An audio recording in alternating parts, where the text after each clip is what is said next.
Graham Linehan. How are you doing, Graham? Good, how are you? Yeah, not too bad. When I last spoke to you, it was just before lockdown, which was a weird time. And you kind of predicted a lot of the stuff that ended up happening in terms of like the excessive isolation and complete, what I'd view as misunderstanding of society towards the points you were making. What was that like to survive? Oh gosh, it was rough because the COVID happened in tandem with my complete cancellation, which is a word that's bandied about, but what it really means is just that isolation, complete isolation from everything you knew before. Really. So during the years of COVID, the peak when you weren't allowed to go to the fucking shop, were you on your own for 18-month period? Yeah, it was. It was really tough. With a suspended Twitter account. Which made it worse. But I'll tell you, it did have a positive effect, which was I began a Substack about the issue that I've concerned myself with, which is women's rights. And it just meant I was incredibly productive for like those 2 years. Why, when you're Googled, are you known as an anti-trans activist as opposed to a women's rights activist?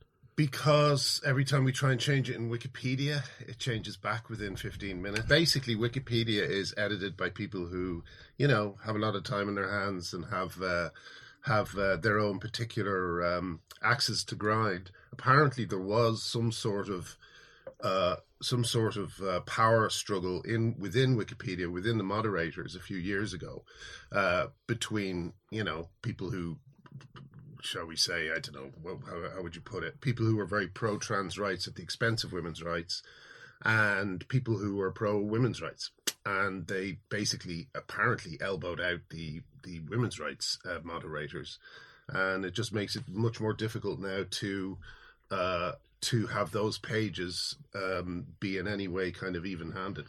When I sat with you in 2020, you were talking about the possible kind of, not regrets, but fears you did have about what the consequences for this were going to be. Do you think that you've come out the other side of it now and you're not at the worst and it's only up from here? Or would you go back and not get involved in all this? I would do almost everything exactly the same.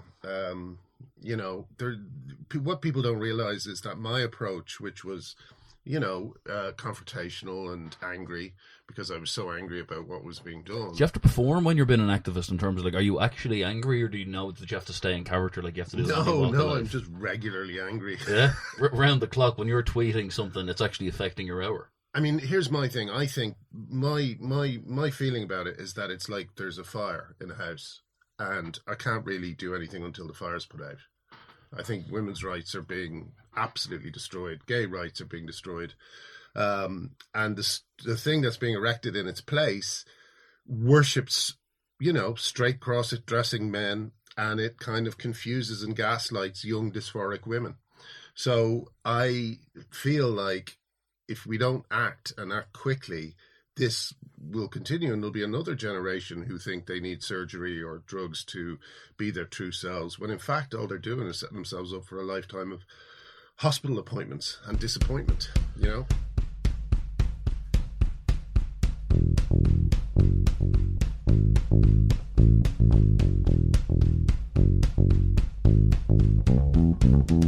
The sinking sand of despair, the smell of dread in the air. I'm head to toe in my own fear. I'm going to die, no need to cry. Can I give you one example? Yeah. Okay. Did you know straight men are going on Grindr now to predate on young women on testosterone? They're predating on young women who are very vulnerable and who've been told a terrible lie, which is that if they take testosterone, they'll turn into boys. So basically, but I mean, will you ever be able to achieve the power with the commitment to this to make a change via society that is clearly rotting at the hands of social media, given the wrong idea about things? Yeah, well, maybe not. But all you can do is do things like this and hope that, enough people get the word.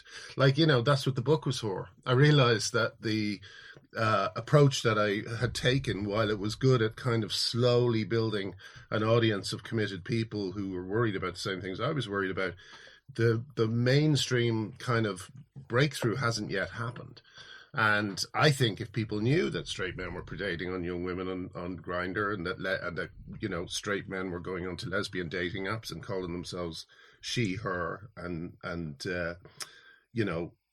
a very homophobic way, intruding on these spaces, Yeah. I think they would. I don't think they'd support it. But you know the way we're all born and then we die at the end of the day as individuals, and all the things we experience are based off what the fuck society was doing at the time. Still life, death, heartbeats, heart ends. Why has this become so much enshrined in your identity? Like, do you think you've got lost in it a bit? No, well, here's my question. Why aren't you campaigning about it? They're mutilating kids. They're sterilizing children. And in the old days, like, we before all this started happening, we would always ask ourselves, what would we do if there was some terrible thing happening? Do you think it's the primary issue in the world, though? I would think protecting children, protecting women is, yes, the most important thing there is to do. We saw just what happened in Israel, the way that the murder of 1,200 plus people was shrugged off as if it was nothing. The rape of women. It just shows to me that there's been a gradual deterioration of our kind of ethical sense. And I think it's partly due to 5 years of calling feminists bigots when they stand up for their rights. There was not a moment of mourning for those 1,200 people before people were on the streets campaigning for Palestine. Where was that moment where we all mourned one of the biggest atrocity that's been visited on Jews since the war? Is it not our complete search for meaning with the fact that we can't find a fucking point to the fact that we exist that causes all these ridiculous controversies that at the end of the day are always going to exist as long as humans don't have a fucking answer to why we're here? Whether that be us. Yeah, well, that's a big question and I can't answer it. The thing I can answer is, should women have fair sports? Yes. Should women be safe in prison and rape crisis shelters? Yes. These are things we actually can affect. And what confuses me is why more people... It would not actually take many people to change the situation. Like Barbie Kardashian in a Limerick prison for however many years. In 4 years, he's going to be out. With self-ID, he's going to be able to get into any women's space he wants. He's a violent misogynist, So, again, why isn't everyone fighting this? And when people say I'm obsessed... One of the weird things about this fight is that there's a real kind of, three monkeys attitude to it, Journalists don't report on it, we never got to have a discussion about self-ID in Ireland. It was just introduced in 2015 without any debate, Like there was a debate, but it wasn't really a debate. People still don't know it's the law of the land over there. If politicians and journalists and comedians, I have to say, were doing their jobs correctly, they'd all be talking about this. Unfortunately, it's all left to me. And because it was left to me, I was easily picked out by the other side, We've always made shit up, though, haven't we, though, in the history of humanity? Just a new thing in order to survive. And we're slowly kind of moving online into a virtual world. So, of course, our genders, with how fucked up we were going, we're going to be one of the last things we killed before we officially kind of became robots. Well, apparently, it's kind of a historical fact that a lot of societies, went into decline around the same time they started getting odd ideas about gender, And this one is like, it's based on a bunch of American academics, European sex researchers who were all fucking perverts, So I got into trouble for saying every central trans figure is a nonce. The person who invented gender identity was a guy called John Money, who had two identical boy twins in his care. One of them had a terrible accident involving circumcision, and because it was such a terrible accident, they made the decision, and the parents agreed to this. They thought it was the best way to go, to raise one of the boys as a girl. So John Money, who began this therapy and who suggested it and came up with the whole idea of gender identity, he took these two children into his office and abused them for years, And these kids did not know that anything was untoward about this. They thought it was something they had to do. Now, that's John Money, who invented the term gender identity. And there's other figures around it as well. And the kind of what you might call laissez-faire attitude towards paedophilia is extraordinary. Do you think that a man who wants to be a woman to the stage of changing or getting rid of his genitalia, that's a mental health condition? Of course. What else would it be? And homosexuality is innate. Yeah. You're not a product of your environment. You can't be born into a certain culture. Homosexuality seems to me like, a fixed innate thing that it doesn't matter what the culture is around you, you will be attracted towards people of the same sex. Do you think so, yeah? Yeah, whereas trans is very, very much affected by the culture around. Trans is based completely on cosmetic appearance. It's not based on anything except how you look. People want to look like boys, look like girls. It doesn't, it's like, and like I saw someone say, what was it? They said something like, if a girl wants to play football, you buy her a pair of football boots. You don't buy her a binder, And there's this kind. I saw one girl interviewed, and she was wearing a binder on some youth show, and she was saying, "Yeah, I started wearing the binder because I really wanted to play sports." It's like, who said you couldn't play sports? The woman who becomes a man, though, with the stuff they take, the testosterone, can actually become faster, better at football, build more muscle than they would do if they stayed in the female form. It's true, but you don't see many of them on male teams. You see a lot of men on women's teams, though. So these are bad arguments. I'm sorry, man. I'm not trying to argue it. It's for the listener who just associates you with the figure you've been billed to be in the media of the crazed former writer who's now banging on about an issue. So I'm not trying to argue. I'm trying to take it down to a basic level in which we'd understand those questions. Sure. Look, I think that women who take testosterone and then play women's sports have an unfair advantage. We have doping laws in sports. They should apply for women who want to look like men. It's the same thing. But even when you take a shed load of testosterone that alters your physical appearance forever, it doesn't make, you'll never fare well against a male team or a male opponent. And what do you make the number of Hollywood celebrities who now are using trans kids as a object of celebration? Well, it's a hell of a coincidence, isn't it? I mean, we're always told it's such a tiny proportion of the population, and yet they do seem to end up in celebrity families. Often you see something that I find quite melancholy, actually, which is like you will see a celebrity and their sister or their brother will be trans, and I get a little sense sometimes of a feeling of, I'm someone too. It's kind of like a way of achieving a kind of personal fame in your own life.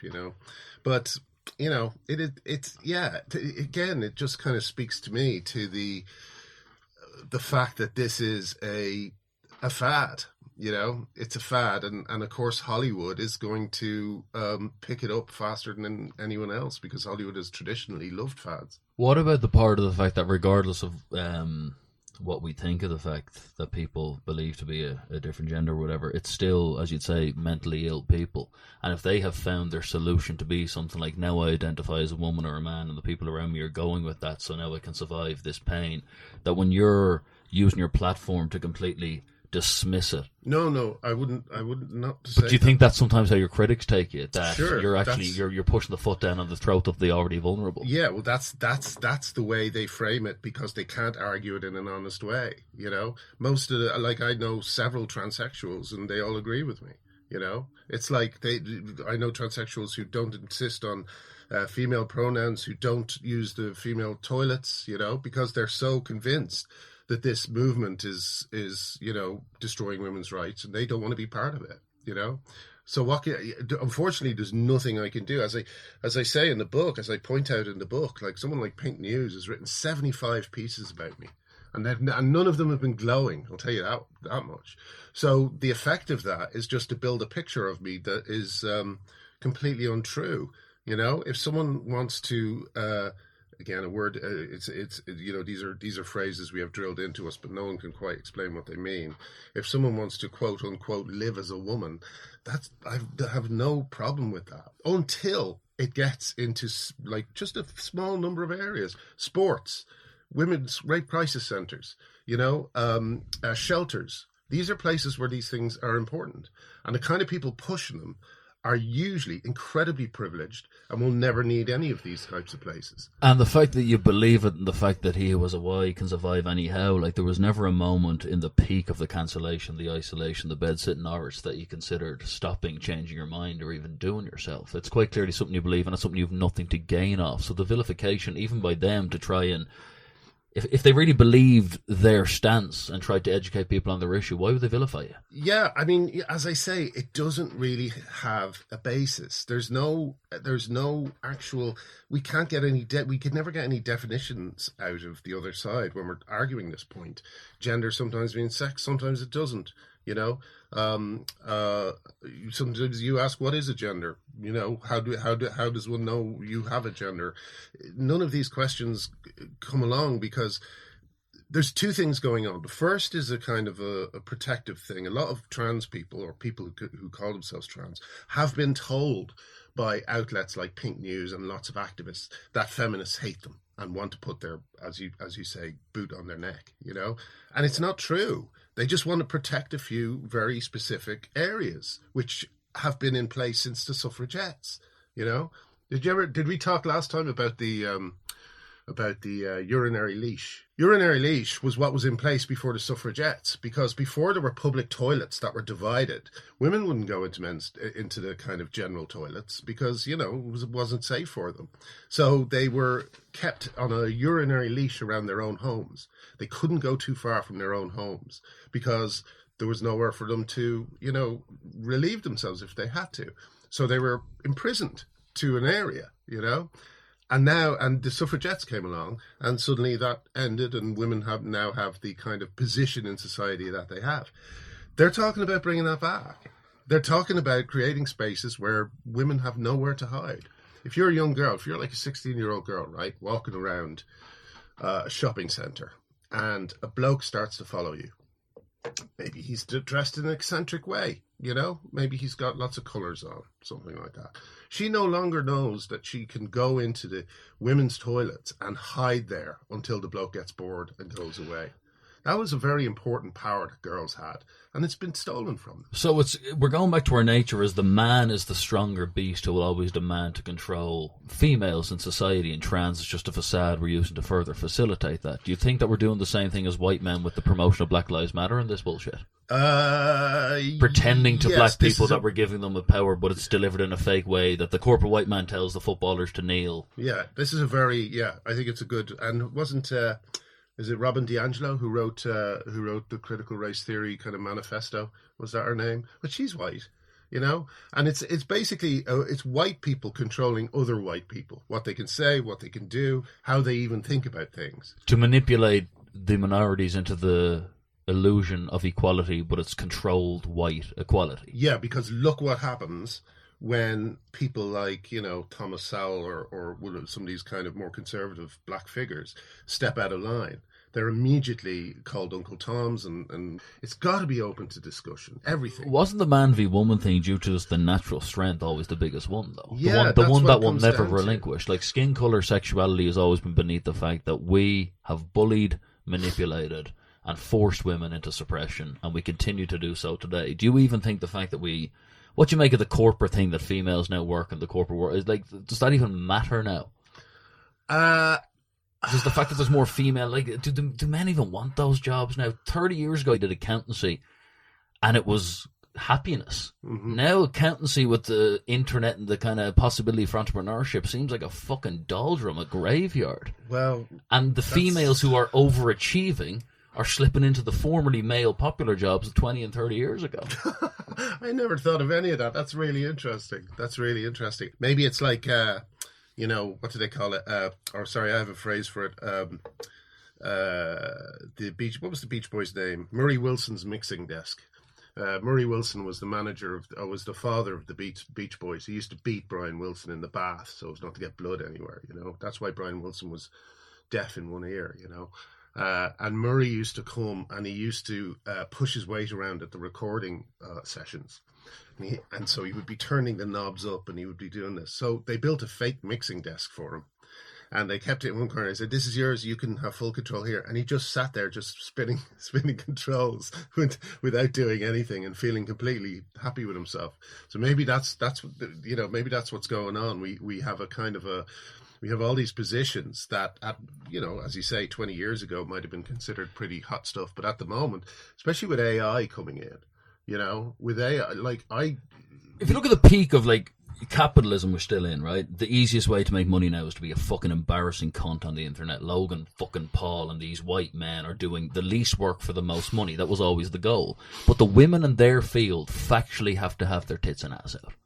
That's their contemporaries are the people they have on their podcast. Fanny, OnlyFans, and they're the equivalent in now the least work for highest money jobs. Yeah. So still it seeps up and we horrify women to do no work for more money. And there's a kind of agreed on kind of fantasy that all this is the same as equality. Yeah, it's hilarious. You see big overweight women can be in Dove ads. Who cares? Yeah.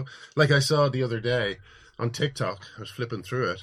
And I saw a woman with no legs on a lingerie podium, catwalk. Who's that? Who's that helping? What are we supposed to say? It's good that women with no legs can be masturbated over. That's an advance. So yeah, no, I agree. It's like an illusion. And the worst thing about it though is that women are slightly less well off because at the moment now, they spent this long getting a slice of the pie or an equal slice of the pie, and men have just started taking a little bit of their slice. Even when you look at Thatcher criticism, especially as Irishmen, it's such an easy route to take and in many ways justify, but a lot of her fucking problem was that she had to just become a man, and in order to stay in character, just had to overdo the iron shit, because if you showed any female tendency in that era, you were fucking finished. I think there's a lot of truth in that, yeah. The book's very interesting because, and it's delivered very humorously, childhood bullying. Yeah. You carry that trauma forever, that where you develop humour. You talk about how you had to end up playing a game of rugby. Oh, yeah. And that the only person you felt comfortable in was the referee, because he apologised when he got in his way. I know many people have been there, that concept of nobody is nice to me and I'm thrown into a jungle, but the ref cares enough to recognise my shift in direction, so you hung around him for the remainder of the game. I think that's slightly revealing, and I knew it was revealing, but I didn't quite know how. Does that give you the need to be verbose and rely on critical thought forever because you had to outwit the Neanderthals, and it kind of results in, it's good when you're 20 and 30, but eventually it comes to a point of the anxiety creeps back up and you just can't let issues go because you do become ultra defensive. Sure, but again, I would say that the reason I'm defensive about what I'm believing in at the moment is I think it's just basic feminism that we all apparently are supposed, profess to believe, and no one's backing me up. So it's like, I don't know. That's where I it's not so much. But is this the first issue in history of your life that you couldn't let go? Maybe the abortion thing in Ireland, because I had that thing that I think is a very is a feature of the modern age, which is a belief that the other side are acting out of kind of pure evil, rather than any kind of true principles. I don't agree with that point of view I had. I now realize that, like yesterday, I was just talking to a guy who's anti-abortion, and he has very good reasons, and they were very interesting to listen to. But in the old days, I would have just dismissed him or blocked him or been angrily abusive to him because of what my ex-wife and I went through, which was, we had to have a termination, and it was the only thing we could do, and it would have been led to incredible suffering from my ex-wife and the child if we had gone through with the pregnancy,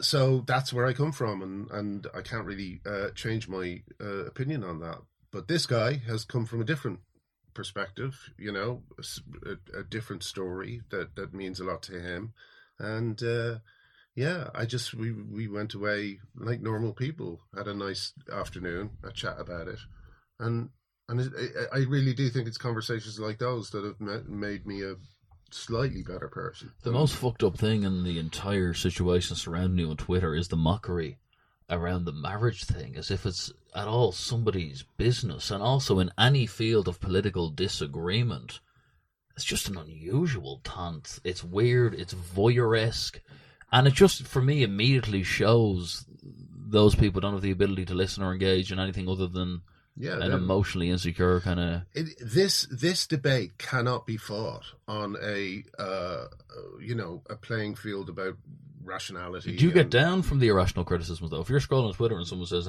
you lonely fuck outside a boozer on your own, your family left you, do you care about that? No. I mean, it's for one thing, I don't see it because I don't have replies turned on from people who don't follow me. So I just don't see it.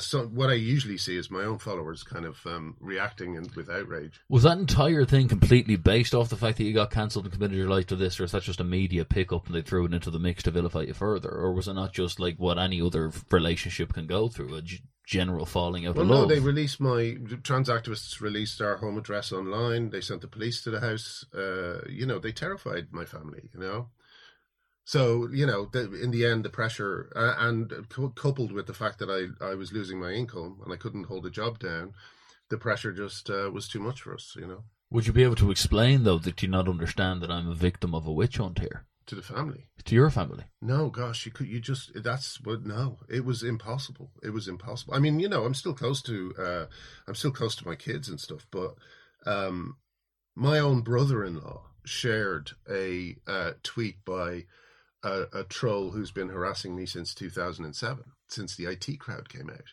And these, you may remember it in the book, it was a website called Cooked and Bombed. And one of these guys has been harassing me for, what's 27? So it's like nearly 22, 21 Why, years. though? Because he hates me. He just hates me. He didn't like the IT crowd. He wrote some nasty things about it. I told him to fuck off. And ever since then, he's been absolutely obsessed with me. And so, like this guy, as soon as the trans issue came along, he devoted all his energy into that. And my brother-in-law actually shared one of his tweets. So the picture that was being built up of myself, I couldn't even break it for people I was close to. He never once approached me to tell me what my problem. We'd never had a crossword. And but this is true of a lot of people in this fight. They don't have the guts to actually sit down and tell you what is wrong with your point of view. But they will shoot dirty looks at you, share trolls writing about you, and add to the kind of, shit cloud that's forming around you, But you keep saying in the book that it ruined your marriage. But do you also mutually fall out of love with someone who's not backing you when you're misunderstood? You can imagine what it was like. We had Ardal O'Hanlon. Ardal was very kind and got in touch with me when my dad died, But we sent the book to a few people, not Ardal. We sent the book to a few people to get quotes, and I just didn't send it to Ardal for some reason. Not sure why, but no, as far as I know, we haven't fallen out. He did do a very unhelpful thing in an interview of saying, of dismissing it as Twitter spats, and it's like, well, no. You couldn't ask him why you've given so much time to an online. That's but you it. talk about the dream of Twitter and what can happen here. Lennon and McCartney, we're all going to be in one. They met randomly in Liverpool. Imagine the minds that can cross, and then you realise the evil of it late. Yes. But are you just infected now and can't get out, or is there ever a day where you just turn off fucking Twitter and say, "Fuck this! I have my opinion. People know where to get me." Would it nearly be more powerful if you disengaged for 6 months and let them come to you? Yeah. You still showed up at the protest, still did the street stuff and the speech stuff, but does the Twitter trolling actually benefit? But what do you mean trolling? Just been overly active on it. Like I would say that I don't know. I just like to use. I've got 500,000 followers. I like to use it to try and keep people aware of what's going on, because otherwise it's just not reported. I'll tell you one thing that I do, and it's a very, very it's definitely a tactical thing that I like to do, is when I see a feminist being bullied by someone, I like to amplify the person bullying them, because I like people to see what these women are going through. Has J.K. Rowling ever got onto you personally? No. Why is she avoiding that, even though she kind of has a similar stance? She's very much about, I think the sisters doing it for themselves, She doesn't really, as far as I can tell, I don't think she tweets men a lot at all. So, there's probably things that'll disprove that and make me feel worse about it. But, I wrote this kind of letter supporting her. I wasn't looking for anything in return. I just thought, You know, there was not enough support for her, you know. So yeah, it's its own reward, you know. It's like, and again, if I would be able to relax a lot if there were people like, I don't know, Ardle or Arthur or Matthews or any of these people who, if they would, you know, just say simple things like, yes, women deserve fair sports. Yes, they deserve single-sex spaces. Of course, children shouldn't be put on experimental drugs. These are not controversial opinions. Why haven't the late asked John? Because it's me. It would be one of the most watched episodes of The Late Late ever. It would be an absolute... If they got me, Stella O'Malley, and Helen Joyce on, 3 Irish authors who've been writing about this and have been harassed, have been harassed beyond belief for writing about it. It would be like the old days, you know, be like the old days. But they're too scared. They're not only scared, but there's also, as with every, especially the media, there's activists working within each company just trying to make sure that our voices aren't heard. You talk a lot about in the book about if you ever have the bollocks to go cold turkey off the anti-anxiety medication. I'm off it now. I came out. The book actually helped me come off it. I felt better and better as I wrote the book. The truth onto pages. Yeah, and it was all. What forced you onto it? Was it being vilified by society? Yeah. So self-belief can't override neurologically the feelings of public vilification. Well, you know, I'm a writer, and the way I have lived my whole life, made my living, and then and expressed myself is through writing. So writing was the obvious way for me to do it. You know, self-belief on its own. I need also, you know, I want the things like the Substack to have an impact. So, you know, it's got something like, I don't know what it is now, 20,000 people. But why ever beyond the anti-anxiety medication? Because I was going through hell.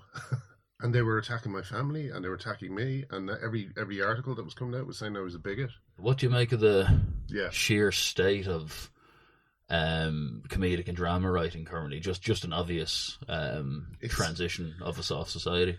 It's just like a one-legged racer, you know. It's like if there's a whole tranche of subjects and people you can't talk about, if there's a whole issue that you can't address, especially one that is transforming society in front of your eyes, and you cannot talk about it, then it's going to be hobbled. Do you think Gervais is funny? Comedy's going to be hobbled. I like him sometimes. Do you like the trans stuff, or do you think it's not my favorite approach to it. I like the way Chappelle approached it a lot. Chappelle seemed to do it from a point of view of understanding the gay community and understanding the issues that are going on there. You know, and Ricky took some shots at things that are kind of self-evidently absurd, and that's his thing. It didn't hold a huge amount of appeal for me, but I only saw a bit of it. I've been doing stand-up, but I don't really cover it that much in the stand-up. Are you a good stand-up? I'm all right. I'm good at writing material, you know. The thing I'm not great at is, you know, the way comedians do it is by doing it like a lot, and I only do it once a month, so I'll never be able to handle a drunk crowd or you know what I mean. We created a prison for ourselves, an online. You know, the phrase is panopticon, you know. It's power. We now have the power to destroy other people's lives. And instead of, we've never had the conversation of, we're suddenly very powerful. How should we use this power? We just got on with using it. And the road behind us is littered with lost livelihoods and careers, you know. Oh no, I was doomed from the moment I said this first thing about it. I couldn't have done anything, you know, to mitigate what happened. I guess the only thing I could have done is what everybody else does, and issued an apology very, very quickly the first time I came out. You see, I was left-wing. It's the same with Rowling. Me and Rowling were left-wing, impeccably progressive, all the right opinions, And we also had the misfortune to write things that were really beloved by a couple of generations. And so, but isn't political labelling a curse then? Why ever label yourself as a fan of any political side as opposed to just take it issue by issue? If this could happen to you, yeah, I mean I don't do that anymore. And in fact, my impeccable progressive positions have, if not shifted, but I really examine them now. That's what I was going to say. Have they turned you into a conservative? No, but I've stopped hating conservatives and thinking that they're evil, because I know so many lovely ones. And as you know, to kind of paraphrase Muhammad Ali, conservatives never called me no bigot, you know. You know, but there are issues that, like, I'll give you an example. One thing I have always been worried about is if you're looking at a TV show and Eddie Izzard is on and they're calling him she and her throughout, they're directly lying to us. You know, they're just lying to our faces, and things like that. They chip away at our trust in certain institutions. I heard a tweet, and it makes absolute sense. It kind of tallies with some of my own, vague research on the issue. But he was talking about people who ripped down the posters of the kidnapped in Israel. And he was talking about, it's just a thing now that they're just ripping these posters down. And he said that he has a number of friends who skipped over that massacre, on October 7th. Or was it 11? Sorry, I don't want to get this wrong. 7, yes. October 7. They kind of skipped over it. And he was speaking to them about it. And many of them don't believe it happened. Many of them think it's Israeli propaganda that was used to justify a slaughter of Palestinian civilians. Now, that's really frightening. If a huge, like Sandy Hook, remember how angry everybody was at Alex Jones for calling them crisis actors.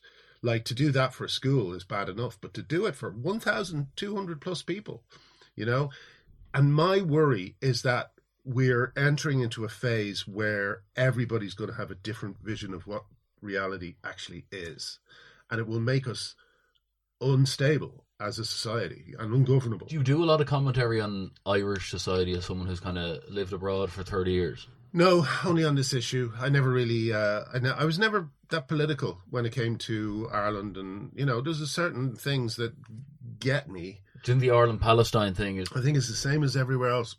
We're being hugely influenced by American commentators, American media, American Silicon Valley companies. Do you know what I mean? America sneezes, the rest of the world catches a cold.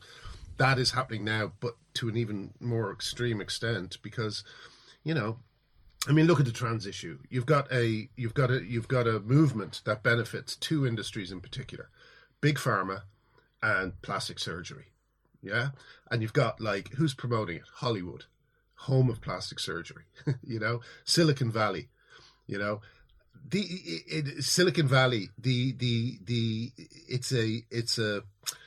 It's a movement that empowers the very men who write the kind of code that goes into these platforms.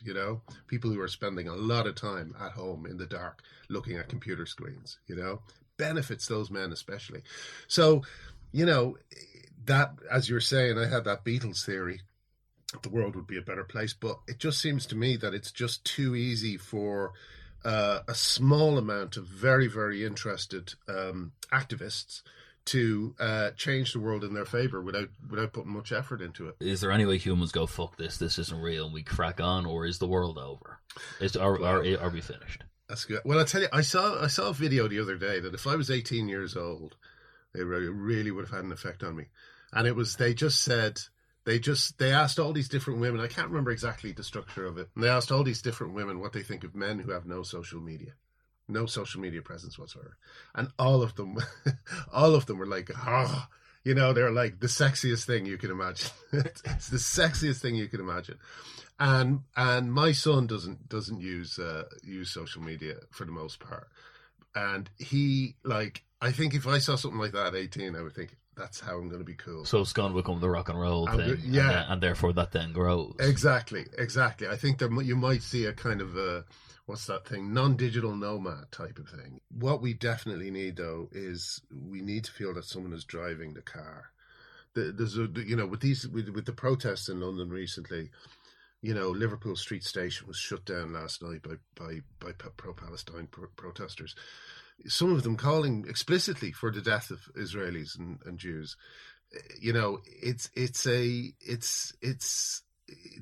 I'm very nervous that certain kinds of hatreds are just getting kind of revived after however many years, 70 years of us saying never again, and it seems to be replaced by, why not now?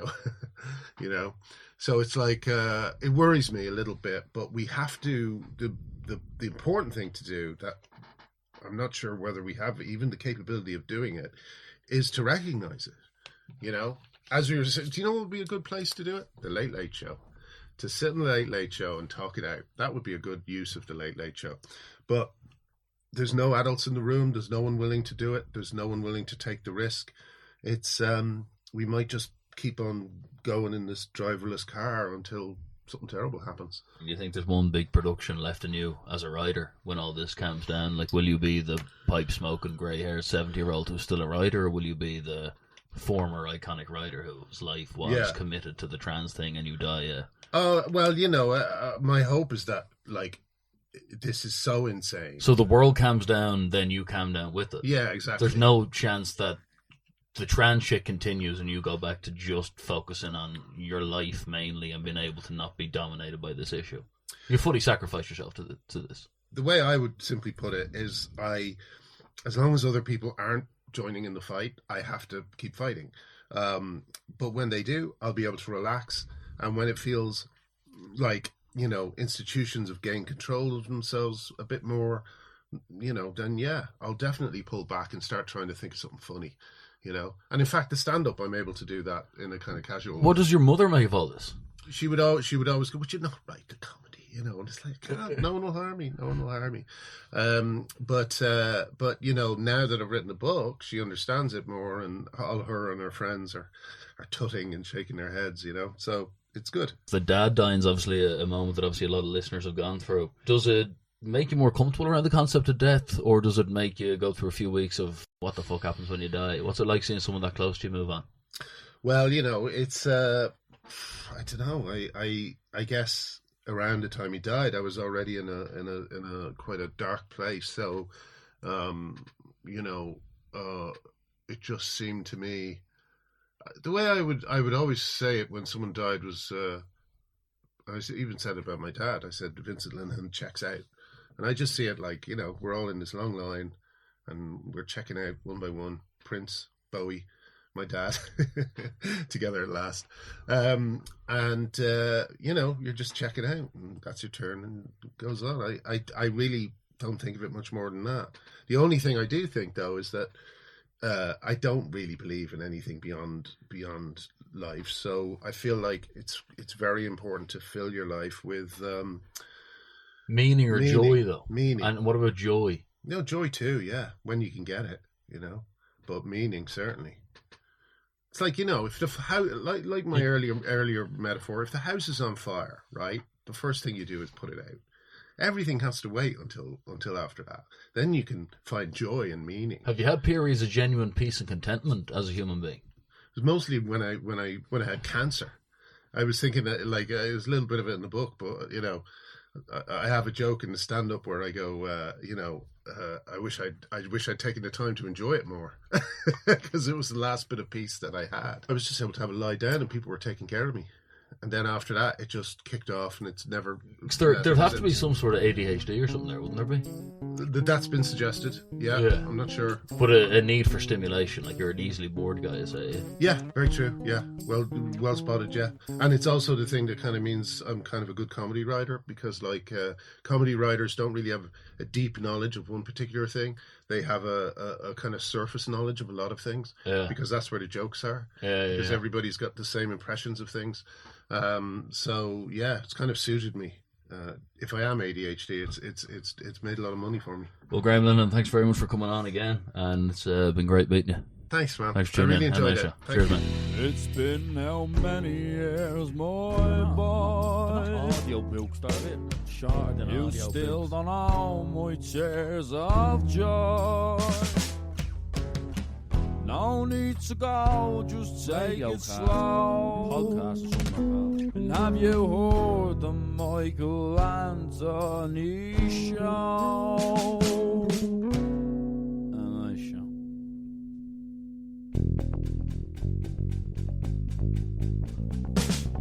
Makes me feel just fine. What's it help to see? Makes me see the light. What about those tears? Tears leave my And eyes. how's it make you feel? Makes me feel alright.